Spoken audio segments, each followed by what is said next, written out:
really just yeah, a video. contrast kills. I mean, as long as the screen's black, it looks fine. But you know, if you have, Okay. if you could stay to this side of the screen, you can even come out or whatever if you want. But Okay. okay, I mean, however you want to do it. If you could just stay on, you know, Okay. on this side, that would be perfect. All right, everybody, if you could please turn around and give your attention to Dan Sullivan. He's going to be talking about the limitations of local currencies. And local currencies is usually something that comes up on a Sunday morning for some reason in the last few years. So we thought we'd better have someone who's you know, knows about this stuff, and we can have a little discussion about it afterwards, but not too long a discussion because I've still got to get through the rest of the world yet. So please give another warm welcome for Dan Sullivan. Well, I would never be allowed to interrupt somebody's program to sing a song, but I'm allowed to interrupt my program to sing a song, my session to sing a song. And since I sang you guys a money song, and I have another money song if it gets to that, I figured I'd sing a land song, make you put up with a land song. Oil! Oil! Bombing run and we blow up your home. Oil! We want oil, want oil, want oil, want oil, want oil. Bombing run, you can do the chorus. Bombing run and we blow up your home. We fly up nearly to the sun. Bombing run and we blow up your home. Drop our bombs down on everyone.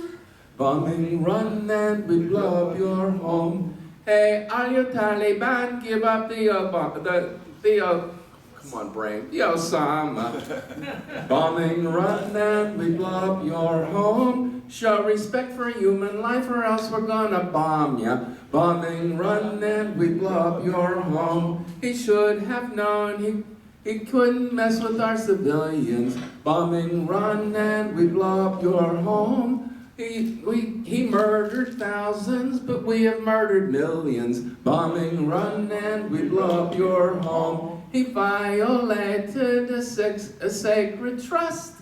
Bombing run and we blow up your home. He was only supposed to kill for us.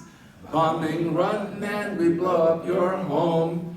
It's 6 tons, 7 tons, 8 tons, drop!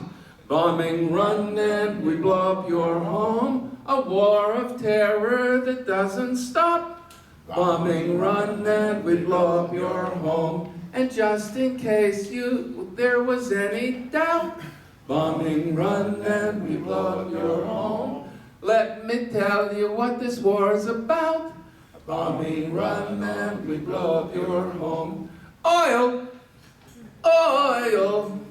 Bombing run and we blow up your home. Oil! We want oil, want oil, want oil, want oil, want oil. Bombing run and we blow up your home.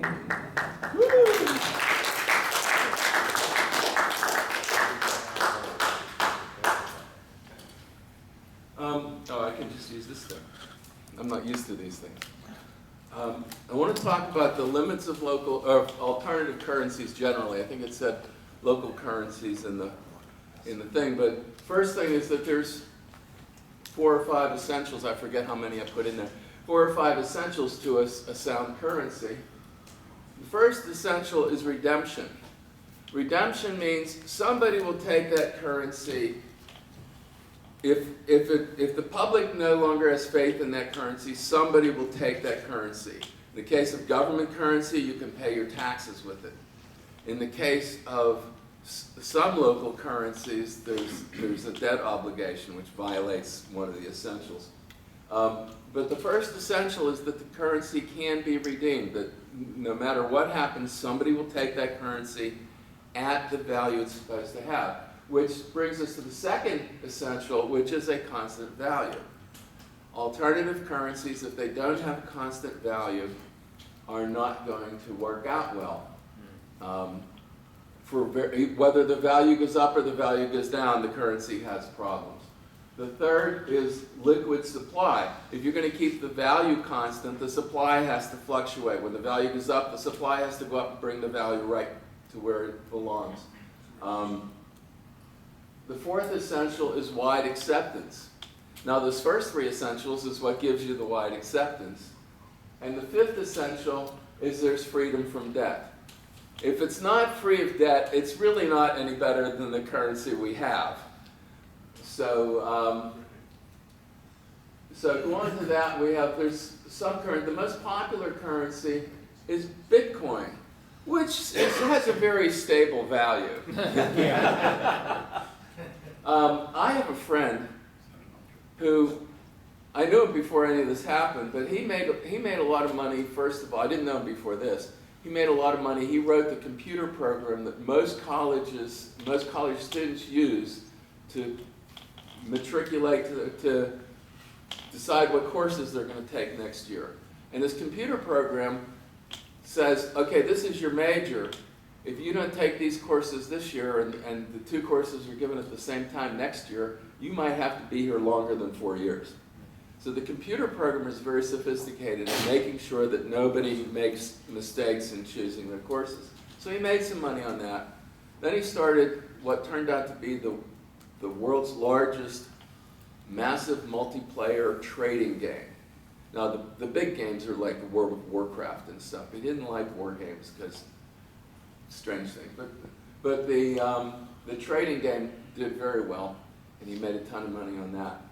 Then he bought a bunch of Bitcoins at 12 cents a Bitcoin. Oh, Jesus. And he sold less than, I don't know how much Bitcoin he bought and how much he sold, but he said he sold less than half of his Bitcoins right as that line was going up, not at the top, but it's $700.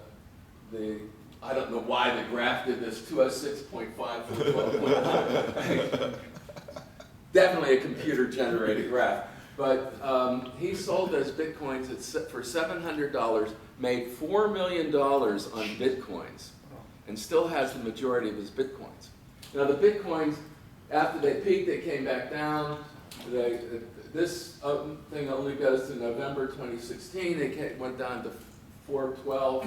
They are now $3,635 this morning. Looks like a stock, doesn't it? It looks more like a stock than a currency. Yeah. I call this the Beanie Babies of currency. It's a good description.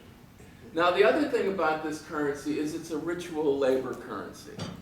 And there are other ritual labor currencies too. Gold was a ritual labor currency. They took gold out of a hole in the ground, took it to somebody who put it in another hole in the ground, and they got money. So gold is also a ritual labor currency, and the value of gold fluctuates widely too. The difference on this ritual labor currency is the computer does the labor. It just basically ties up a very powerful computer. The more complicated, the problems keep getting more and more complicated that the computer has to solve, so it eats more computer energy to solve them. So it's increasingly difficult for computers to create Bitcoins. But somebody figures out a computer that will just do it really quickly, Bitcoins will fall again. But anyhow, that's the problem with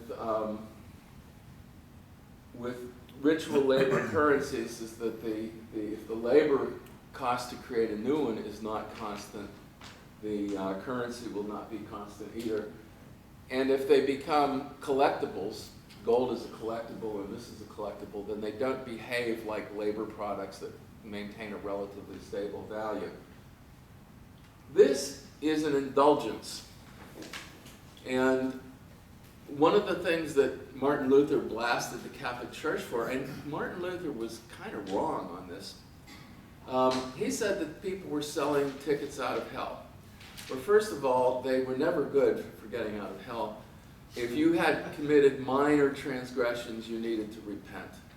And there were lots of ways you could repent. You could give alms to the poor, you could support the church, you could climb up the steps of certain churches, and they duplicated the same steps in different cities. You could climb up these steps on your knees, saying a prayer every step. And you couldn't cheat because your knees would just get, if you tried to go up those stairs quickly, your shins would be a mess. So people would pray and go up another step and pray and go up another step and pray and go up another step. And when they got to the top, they would get a certificate that they had done that. So the piece of paper was not the indulgence, the certificate was the indulgence. And the indulgence is also, this is all hand done because this is before printing presses. Because the printing press came out right when Martin Luther King was condemning them for this, and that's how Martin Luther got in trouble with the church. So he hadn't intended to be the big crusader they turned him into. But these are all hand done. So there's a certain amount of ritual labor in making it, and then there's a certain amount of ritual labor in going up the steps to get it. Well, what they found out was that people were trading these indulgences. These indulgences became a form of money. And this is a wood carving of people confronting the knit maker, saying that indulgences were one of 3 causes of inflation. That the indulgences were supplanting the money supply because so many people were trading them. And the other thing that happened, which got into people selling tickets to indulgences, is the monks found that they could trade them too. So the monks were trading them, but they were not trading them because they were, it was actually things that would get you a shorter time in purgatory. People are not Catholic. Purgatory was like you had to pledge or something. You didn't get directly into heaven. You went to purgatory to purge your minor transgressions. So it was a matter of coming clean before you got into heaven and atoning for your minor sins. Your major sins would send you to hell, and that was that. But Catholics are pretty serious. But anyhow, that was another ritual labor currency. It also had no means of redemption. And when the church got embarrassed about it, they stopped issuing them. And when they stopped issuing them, they stopped being money because the people who had them kept them. Because they knew that these things were becoming scarce. I mean, they probably traded for a while, but some people just kept them because they were becoming scarce and they were going up in value. This is another reason why constant value is necessary. Now, a lot of currencies are kind of new age touchy-feely currencies that are debt currencies with no enforcement. So Ithaca hours and Berkshires are a little different. Berkshires are almost like the old S&H green stamps. You go to a merchant and he gives you a discount not by lowering the price, but by giving you some Berkshires for everything you buy, and eventually you can take the Berkshires and buy something else. So they are kind of like the old S&H green stamps, which the younger people don't know about, but we used to get stamps back when we made purchases, and then we had to lick all the stamps and put them in the book, and usually had the kids lick the stamps because the parents didn't want to put up with that. And you turn in the green stamps for goods from Sperry and Hutchinson, which was the S&H was for.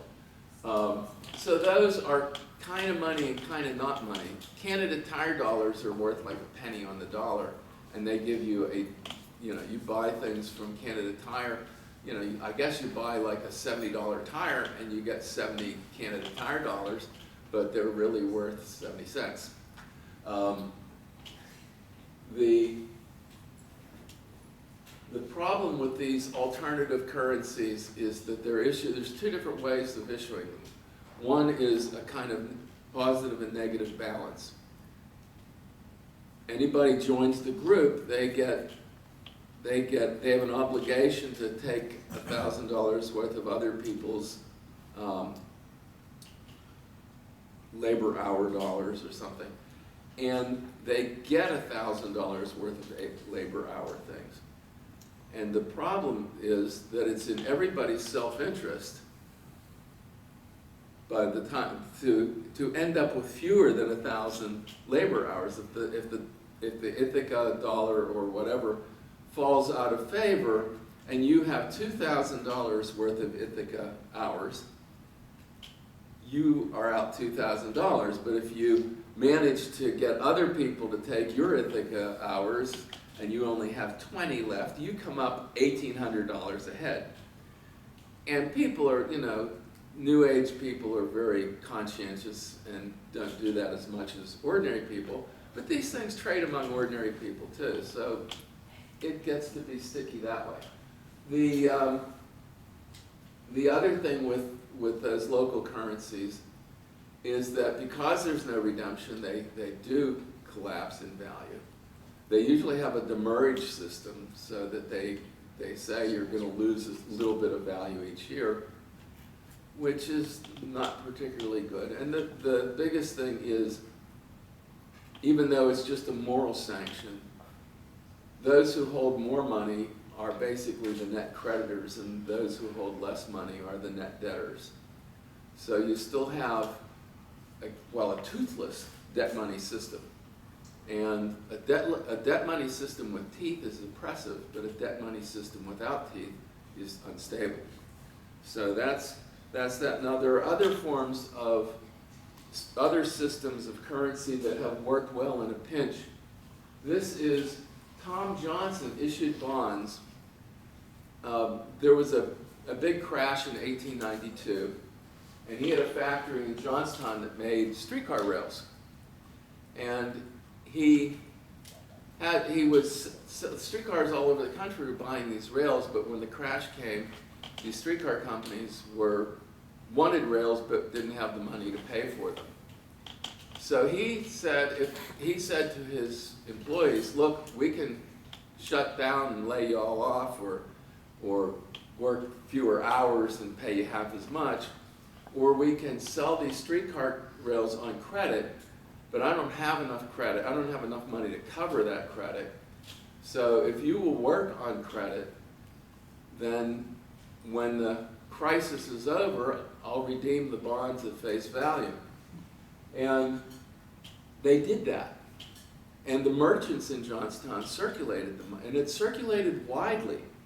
But there's a reason Tom Johnson could do this and other capitalists could not, which is that Tom Johnson and his partner, Arthur Moxham, led the rescue efforts for the Johnstown flood, 3 years earlier. And they were absolute heroes to the people of Johnstown. He could have used locks of his hair, for currency, and they would have taken it. This is not something that you can do usually. That if a company says, I need to do all this credit stuff to stay afloat, there's a good chance they're not going to stay afloat. But Tom Johnson, because he was a local hero, because he came to the rescue when everybody else was afloat, they took his currency, and at the end of 3 or 4 years, he redeemed all the currency, or all the currency except the people who didn't want to bring it back to him. So that kind of currency can work. And there was a redemption mechanism, but it was not a guaranteed redemption mechanism. It was only guaranteed as long as the Johnson Company stayed in business. Now, government currency, basically governments govern land. And large landlords govern land. If you think about it, if you're in a hotel, you obey the rules of Illinois, the rules of Cook County, the rules of Chicago, and the rules of the hotel you're in. And if you are making excessive noise, the hotel will call their security, and if you are so resistant that security can't handle it, they will call the local police. And if that doesn't work, they will call the state police. And if the state police are not enough, who do you think you are, Butch Cassidy? So the levels of government are the lowest level of government is actually the property owner. Which brings us to, if you had a really large landlord, not just large in area, but large in population living there, and if you had a diversity of tenants, you had commercial tenants and residential tenants and merchants, then they could actually circulate that currency. So you could issue currency to your own tenants as an incentive to get tenants in. And that currency would circulate, and it would be stable if your land was not mortgaged. If you had to set up a land trust that guaranteed that this land would not be sold out from the guy who promised to redeem the currency. That currency would work as well as a local government currency. It would not work as well as a national currency because the acceptance, the wider the acceptance, the stronger the currency. One of the reasons our currency is so strong is that other countries accept it. So anyhow, to me, that's the problems that the alternative currencies have. And I think a large land trust could issue that currency because it doesn't put, the only person who's obligated by the currency that the land trust issues is the owner of the land trust or the owners of the land trust. So that's basically what I have to say, and throw it open to questions. Oh, I'll find the other one. okay. So I've been involved with the complementary currency movement, and I feel like it's. Yeah. Oh, yeah. It's right there in front of you, right in front of you. Well, first of all, demurrage, I haven't seen too many actual currencies. Demurrage is an idea that's talked about in the complementary currency movement. I haven't seen too many actual uses of demurrage. And I know one of the issues with complementary currency is decentralization. And in terms of enforceability, having a small, local, transparent currency actually does a lot in terms of regulation, because people don't want to do business with people who aren't being honest. And so it seems to me that complementary currency there actually are a lot of good complementary currencies, but they have limitations, and they only work in smaller groups and smaller local communities. And you can even have specific currencies to address specific needs. Like in Japan, they have a growing elderly population, and I know Yamaguchi mentioned that you have this growing elderly population that didn't have that, so they created a specific currency to address specific needs. So young people can get credits for caring for the elderly that they can use then for their own care or their own family care. So you can have specific currencies to address specific needs. And like one of my concerns is, the balance of power in terms of having a centralized system. It's more efficient, but it's not as resilient. And so one of the things Bernard Lietaer talks about is having more things that people have, more options that people have, create more resiliency in the system, and redundancies, can actually serve a purpose. So I just wanted to mention that, and maybe see what you thought about that. I think Any questions now? Yeah. I just have to turn this one on. I think there's. Is it on? Yeah. Just step over to this side, that way you can get Okay.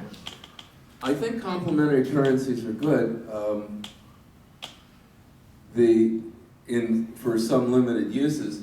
The problem is that they're not always redundant. You have a situation where you have to have multiple currencies in your wallet, and you find out, you go to a merchant, and some merchants will take the complementary currency and some merchants won't. And they'll all take US dollars because they kind of have to.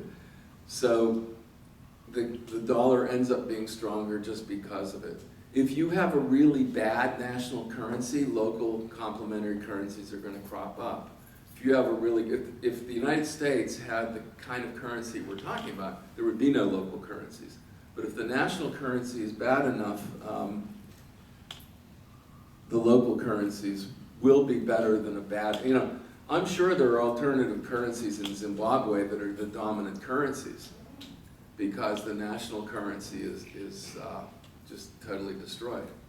So in California, gold was the currency during the Civil War and post-Civil War era, because there wasn't all that much national currency making its way to California. Californians were mostly buying things to go mining with, and the people who had the gold tended to be concentrated, but the original gold miners were just finding small amounts of gold in riverbeds. And those gold miners traded the gold as a currency. And it was a more stable currency than the US dollar, especially during the Civil War. So it became the de facto currency. Stephen says currency is a matter of law. I say, and Henry George says, currency is a matter of custom. And law tends to dictate custom, but it doesn't absolutely dictate custom where the government is weak or the government is irresponsible. The reverse is good too. Custom leads it into becoming law. Yeah, custom can become law because, especially in the common law type system, which we operate, actually, common law is embedded into our system, and sometimes the legislature just codifies. It was always illegal to murder before any legislators wrote a law that said you can't murder. They had the Custom turned into law. yeah. It was the custom before it was one of the 10 Commandments. But you use the word alternative, and nobody within complementary currency uses that word. They say complementary, so it's not in competition to anything AMI is doing. It's not an either or. It's something to complement or to address or to fill in things that aren't being addressed within the, you know. So I think nobody uses the word alternative within Okay, that. there's no, I don't care what the people promoting it use. It's like, to me the question is pro-abortion, anti-abortion.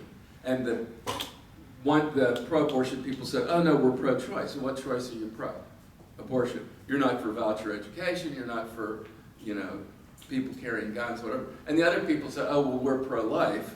And it's like, well, what kind of life are you for? Well, the aborted, we're for the life of the fetus, we're anti-abortion, really. You're not pro-life. Most of you are pro-war. Most of you are pro-capital punishment. So I hate people changing that. We can't say global warming, we have to say climate change. Why? Because it might stop getting warmer. No, but there's a There are four other questions. This is a point of information, you might want to comment on it. And the IRS has ruled on Bitcoin and decided it's not a currency. If you have a capital gain or you profit from trading that supposed currency, it's, like Mark says, reported as a stock. So for some reason, the IRS has decided Bitcoin is not a currency. If you were trading currencies, you would report profits and gains one way on a tax form. But if you were trading Bitcoin, it's an entirely different entry for the U.S. government as far as taxes being collected. Yeah, that might be partly because they realize they can't control it. So, yeah, they make the United States government tends to make currencies illegal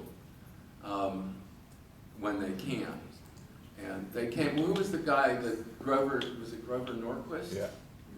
Who issued currencies. It turns out, at least what the FBI says, is that he issued more gold certificates than he had gold. So then the question was, he was doing fractional reserve, is their assertion. Right. Have you studied it seems to be rather successful alternative currency in Sardinia? And Sardinia has a very successful alternative security. No. Do you know what the redemption mechanism is? I know nothing because it was a big story on CBS and one of the news shows, and it was very interesting, the alternative currency they use it. It's very, very successful, and of course it's an island, so they don't have to go anywhere, but it's really stimulated an island because of scarcity of currency, which is what causes these things. And it's very successful, so it must meet all your things. Stephen, when people at Ithaca, New York, needed help, he made sure there was a taxing authority behind it to give it that redemption value that Mr. Sullivan, Dan's talking about. Hi, I was wondering if you heard about the M-Pesa telephone currencies, and can you? No. Also, I- go ahead. I mostly just analyzed the principles and looked at the currencies that most people were familiar with. Yeah, there's a wide, it's very trendy to create currencies now. And, you know, one of the problems, the hard right, the Austrians and the anarcho-capitalists and stuff want free banking. And free banking is the worst possible because with free banking, all the money is loaned into circulation anyhow. And it would only be free in the utopian sense that there is no government, because whenever a government comes into a currency market, if it accepts your currency, that's the value of your currency. Whatever the rate government accepts it at is the rate that every other person will accept it at, because they know that if push comes to shove, they can pay their taxes with it. So if the government says an Ithaca hour is worth 90 cents, an Ithaca dollar is worth 90 cents, that's what it's worth, and that's what everybody's going to trade it for. So where there's a government that's substantial, whatever they say is what it's going to trade for. And in the utopian absence of what we call government, the landlords control everything. And whatever the landlords will accept it for in the payment of rent is what it's worth. So that's the essential, that's the problem with free market, especially with free market currencies that are loaned into circulation. We have a stack of questions. I got you. Hi, I'm Spencer of I'm setting up the U.S. chapter of IMMR, so I'm looking forward to talking a little bit later. Louder. I'm setting up the U.S. chapter of IMMR, the sister organization. Yeah, we spoke. Yeah, I've spoken with a handful of you already. Anyway, I was talking to a couple of people that do alternative currencies, and we came to an interesting thought or idea that I'd like to see if you can comment on. The idea is basically just that with all of this activity to develop alternative currencies as a refuge from the current, all the problems with the current system, this competition could actually be something that puts pressure on the current system to reform itself towards something like what we're proposing. Do you think that seems like that makes sense as an idea? It might if we have a really strong effort to reason with people and show them how they can get out of it. Otherwise, they'll just clamp down on the currency or use the taxing power to make, our currency is always going to be strong in our country. The biggest problem with our currency is that people in other countries, there are a lot of countries that don't have their own currency and they use ours. So our fear is that other countries will stop using our currency, which means they'll dump it. And it means we'll end up with all that currency that used to be circulating abroad will all be circulating here, and that will cause inflation. So I don't know that if you're within the taxing jurisdiction that you have that much power. We're not ready yet. So yeah, thank you for your comments, and I'm sorry I got here late. I didn't realize the buses and trains, or I forgot. They run much slower Sunday mornings, or less of them, fewer. Anyhow, I don't want to talk too long because we don't have the time, but I have a 2-page document that is a conceptual piece on, I came into AMI through local currency work, and I went through, I've stayed here, I've been connected, I know Margaret Kennedy, I knew her well, or somewhat. Anyhow, this is, I call it iLearns. What it stands for, I can tell you, but anyhow, I'm taking too long now. So it's a tax foundation statewide complementary currency that would be spent into circulation through the public school system to begin with. Starting, Illinois has 5 statewide public schools, and then it would go to 1 county schools at the next level, which are small rural schools, and end up eventually spent into circulation through the public schools, piloting along the way. In the long run, which is only a year later, it's accepted as partial payment for property taxes. Schools in most states in this country, definitely Illinois, are largely supposed to be property tax funded. In Illinois, it's only 32% or so actually comes from the state.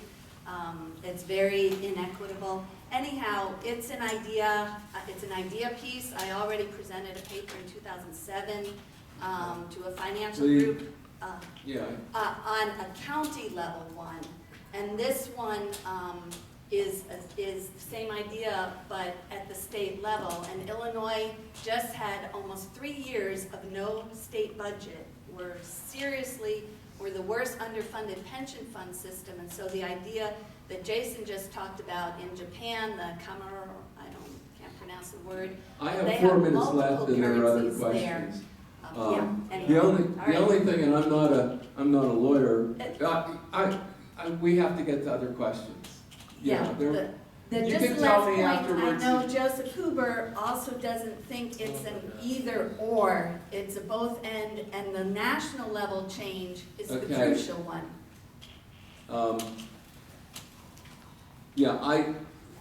For municipalities and school districts and stuff to get involved raises some legal gray areas that I think a monetary lawyer might have better opinions on, but you really don't know till you try it, and the courts rule. State governments and governments